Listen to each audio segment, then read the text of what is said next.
Welcome back, Shop Rats. Today we're back on the 26 Oakland. Now that we've got it on the road and we've been driving it and putting some miles on it, we thought it would probably be a pretty good idea to also get some brakes so that the car stops a little better without you having to push your foot right through the floor. So let's stick around and you can see how we do brake adjustments on a car this old, and well, there'll be some stuff to learn, so you might find it interesting and informative. Let's watch the show intro. I'll see you in about 30 seconds. I'm Mike, and this is My Car Shop. Working out of a 100-year-old refurbished barn, bringing 35 years of experience to projects considered beyond repair. Vision, creativity, and problem solving are essential tools in this place. Watch as we transform junk into polished metal miracles. This is My Car's Shop. So yes, we've got to get everything out of the shop here and make some room and make a hole to work on, and we haven't even opened the shop up yet today. Dad's on his way. Just got a text from him. He's in Bay City, which is about 30 minutes away, so he'll be here soon, and we'll be right after it. It's a good thing we changed the oil when we did. I can see that it was overdue by a bit. It was changed at 56,115 miles. Then it was changed at 64,742. And it's obvious we have 69,000. So it was overdue for an oil change. So it's a good thing we changed it. So I went around all four wheels and found the adjustments there and squirted some PV Blaster on those and been crawling around under the car just getting a feel for how this brake system works. And Dad just pulled in, so as soon as he gets his clothes changed and gets out here, we'll get him to jump in the car and step on the brake pedal so I can see exactly how these brakes actuate. My concern is that if you adjust them at the wheel, you could actually be making the pedal go lower. I don't know, so I need to see the mechanics of how they work to know where best to adjust so that the brake pedal will come higher. There is one adjustment on the main rod off the pedal down to the brakes, but it looks very difficult to get at, and I'm not sure that's the best place or the best choice. So as soon as he gets out here, we'll get taking a look at it and I'll show you what we see. So I've lubricated all of the adjustments on the wheels. There's one adjustment off of the pedal that is really difficult to get at, and I think we would have to take the floor out to get at that. I don't really want to do that. Yeah. But what I need you to do is step on the brakes so that I can see how the rods work, because my concern is that stepping on the brake pedal, by tightening these up, we could actually be making the brake pedal lower. I don't know the mechanics of this yet, so okay. I need to see that. I think I know how it works, and I think it will raise the pedal. Of course, we need to be sure we don't over tighten it. But I think just looking, when you step on the brake and me looking at it, I'll be able to tell exactly how it works. So, okay, so if he steps on the brake, go ahead and step on it. It pulls that whole assembly up, which tells me that I think this big nut down here, put my finger in there, this big nut down here that you can see there, if we tighten that up, that should tighten the brakes up and the pedal should be higher. So I guess all we can do is try it and see what happens. Yeah, so this adjustment right here, and from what I can see, if we just tighten that up, we'll have to jack the tire off the ground to make sure we're not going too tight. But we should be able to do a significant improvement in our brake pedal height by adjusting that right there. Okay, so we're going up, check them out, see how they work. Let's not be too tight, it coasts.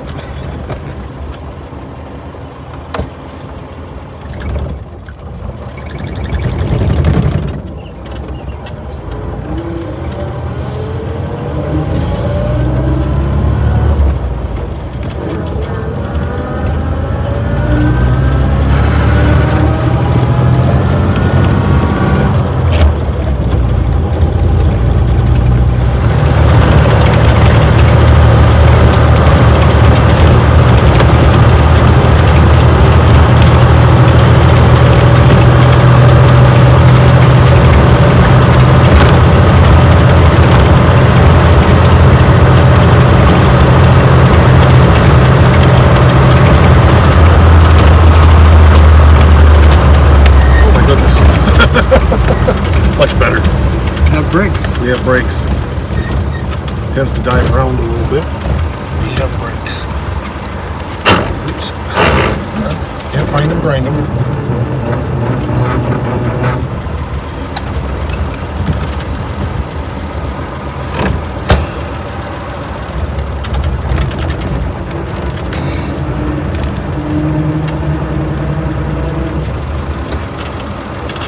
Yeah, they're significantly better. We're down about halfway to the floor now, so I don't think we're gonna get too much better than that. 4% definitely rolls better. Or rolls good, I mean, better.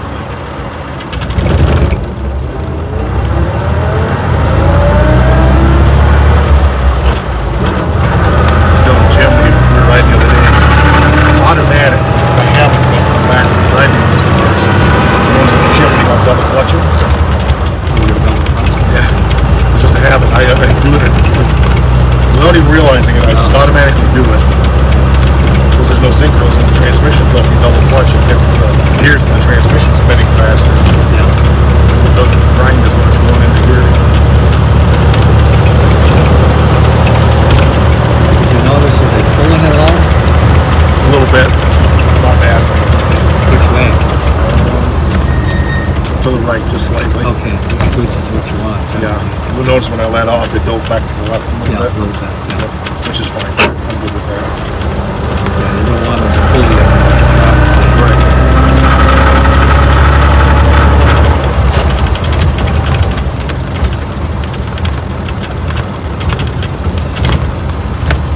And it's not much. Yeah, a little bit.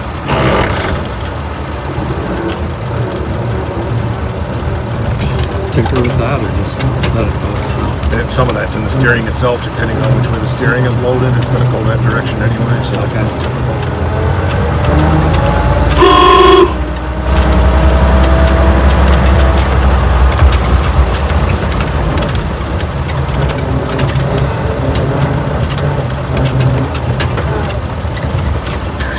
remove those mats before I pull it in. I will. So the two Zerks that we didn't get last time, we're going to go ahead and hit this time, which are the ones on the drive shaft. It's not really a U-joint. Not sure exactly what it is, but it's a thing. So, what's it going on there? Not really, eh? There you go. There you got it. I just saw it suck itself on there. Yep.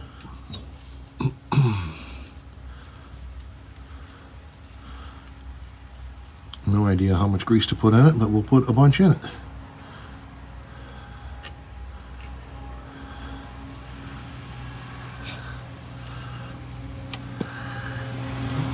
See anything coming out anywhere, huh? No, I imagine you've gotten, what, 3 or 4 twists in there now? Yeah, at least. That's probably good enough. But it seems pretty easy. I'm guessing it's a big cavity in there with that, whatever that flex joint is.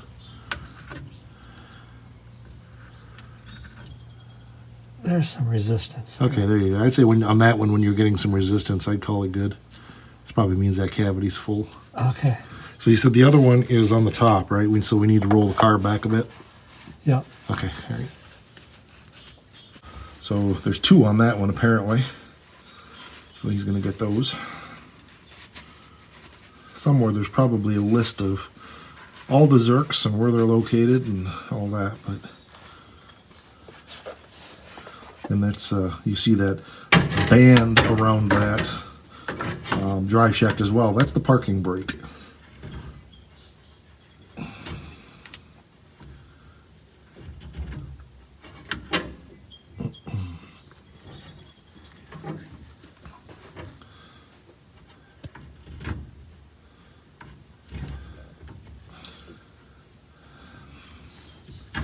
We reloaded the grease gun before this and used a paint stick this time, much cleaner.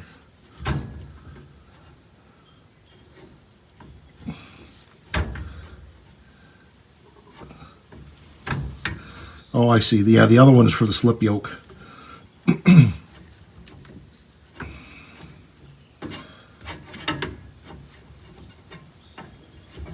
So then the one there that he's doing is the one that greases the drive shaft itself for that slip yoke.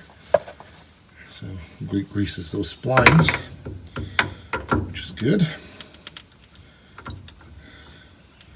Really have been just marveling at the simplicity of that design the last week since we worked on this, how well that works.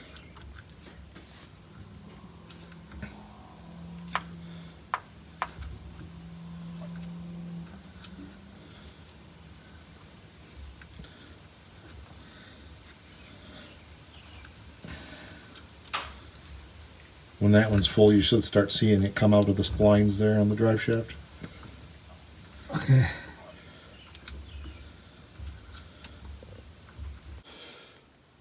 Maintenance, more maintenance. So we had not packed the wheel bearing, so we decided to go ahead and do that because this one was a little loose, we noticed when we were working, and found some interesting things here, so we may have to make some more purchases. Spindle looks okay. It's, yeah, been rode hard and put away wet, but I think the spindle's all right. But let's show you some other stuff here. The inner wheel bearing, and you can see we got a ball there that is in really rough shape. That one's not too bad, but this one here's got a big chunk missing out of it. There's another one in there somewhere, but the front one, or the outside wheel bearing here, is really bad. You can see how the cage is chewed up, and these balls are in bad shape. There's big chunks missing out of that one there, so we'll put them back on there for now, but we're going to have to get on the horn and find out if we can get new bearings for this. Will they last? Probably for as much as we're going to drive this, but I would still feel better having new bearings in there. The races don't look too bad, so we'll see about whether we need to just replace bearings or whatever we need to do, but we're going to have to do wheel bearings, at least on the driver's side. We'll get into the passenger side here and see what we got. So one of the things I was noticing is there's a lot of debris down into the bearing down in here, so I had to spend quite a bit of time cleaning that out. They're both that way. I got most of it out of there, and being as we're going to replace these bearings, I'm not going to get too carried away. Well, these aren't like your traditional flat roller bearing where you have to pack it, but we still need to pack grease down in there, so we'll pack the grease down on the inside like this and try to get as much into that cage as we can. That inner one is shot also. It's got a chunk missing out of one ball, so we'll have to get, at least for this side, all the bearings. The races may be all right, but Yeah. Balls. Yeah. Balls themselves are Yeah. messed up. Yeah. Okay. I mean, I wouldn't trust these races if we were, doing a car that was going to drive 30,000 miles a year, but Yeah. if we can just get new bearings in there, I think we'll be okay. I don't feel any big gouges in the races, so. Okay.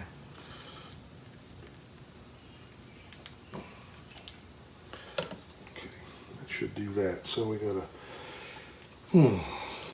Okay, so these bearings are in much better shape, but the races are worse. So we're thinking that this bearing is off the driver's side and that they switched it at some point and to try to like save the bearing and race so that, I don't know, so they could ruin them all, I guess. I don't know.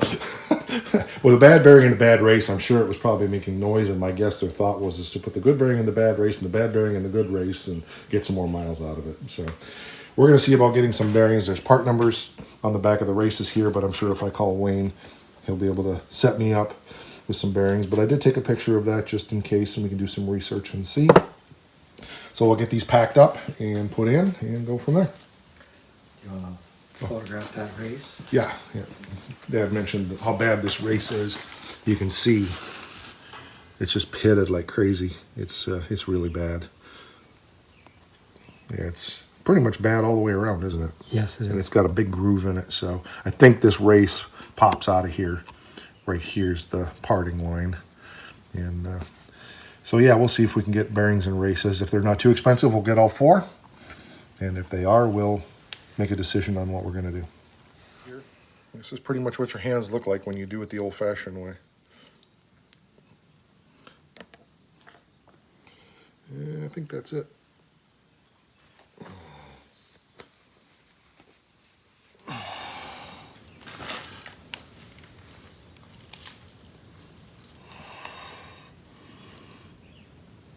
It's way too much, so that'll be good.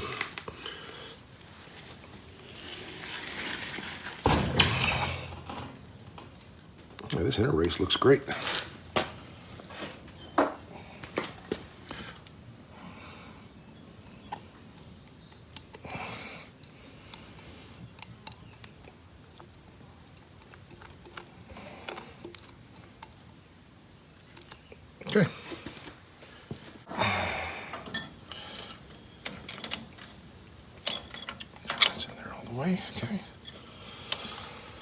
Okay, let's see, bearing goes in the wheel.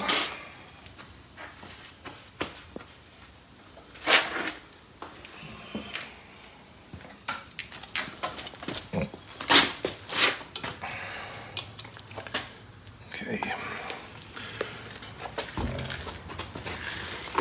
Now comes the fun part, the part I hate.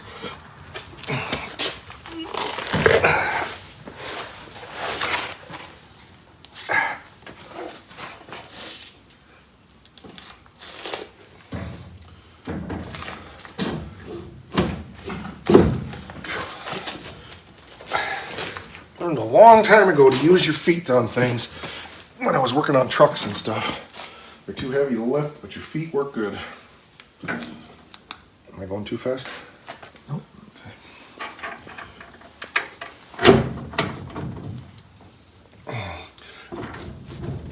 There we go. Seal hadn't popped quite back in there, so I think I forgot to clean the nut. Although if I remember right, this nut was actually pretty good.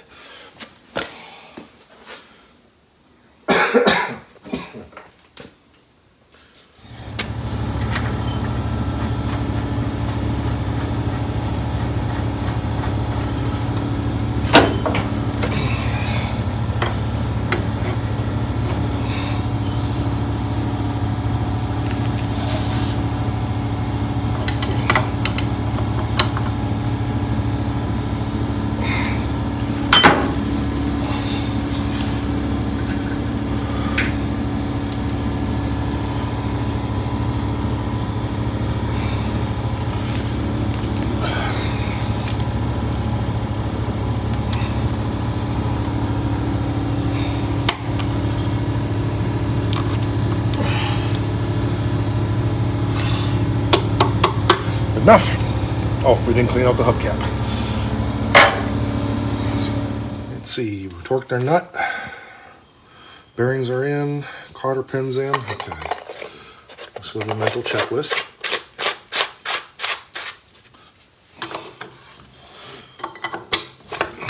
Hey, Duddy, this is an all wrench for an Oakland, okay? So it does all the stuff you need on your wheel. Well, except for this. Okay, good enough. Okay, we're good. Well, we definitely made some good progress getting those front wheel bearings done. Dad and I just spent over an hour just going around and tightening up a bunch of screws and things like that. Nothing really worth sharing. But we did come up with a plan for the rear view mirrors. Pretty excited about that. It's going to involve some fabrication, trying to find a way to do that without doing any modification to the body or drilling any holes. And so we have a plan. Stick around for that. That's going to be fun. So that's going to do it for this one. Just a little bit more progress on the Oakland. We've gone for a couple drives. It's running good. So we're excited to take it to the next levels. Next thing coming also is we got to start pulling out glass and getting new glass cut for this car because this isn't safety glass. All right, that'll do it. We're over on the Face thing, over on Instagram, /mycarshop. And we're here on the You thing. So subscribe, hit bell, all this stuff. You know what to do. We'll catch you on the next one. Wow.